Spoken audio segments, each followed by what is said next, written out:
Welcome to another episode of Kookievision.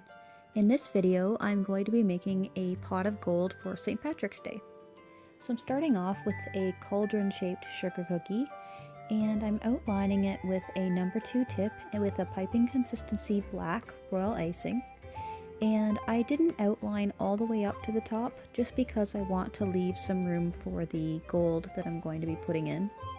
I've also got a flooding consistency black in a squeeze bottle, and I'm just filling in the cauldron part that I just outlined, and I'll use my scribe tool to even everything out and get rid of any air bubbles.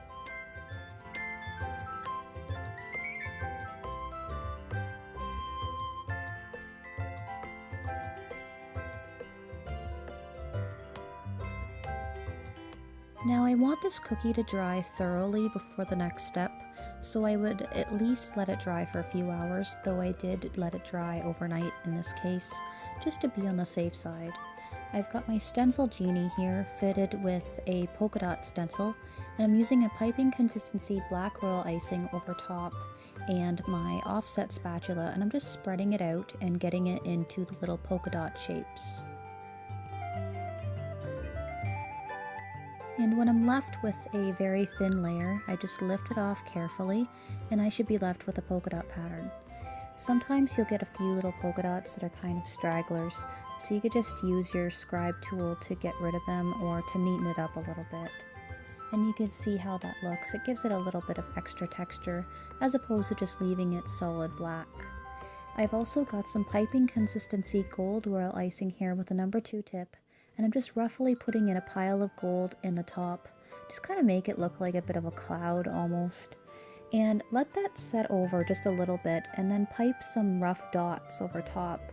And if you want more dots than what you're piping now, you could always leave it crust over just a little bit more and then add more so that they don't run into each other. And again, I'm going to let this crust over. In this case, I did it for an hour or so. And I'll just use some gold luster dust that I've mixed with some vodka and lightly brush it over top to really bring out that nice gold color. And you can see it makes it look a lot more realistic than just leaving it a gold color, as opposed to using a nice luster finish like this. It really makes it pop.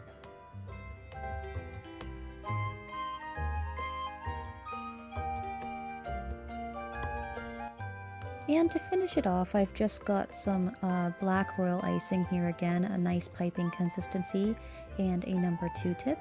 And I just did some ornamental looking handles on the sides.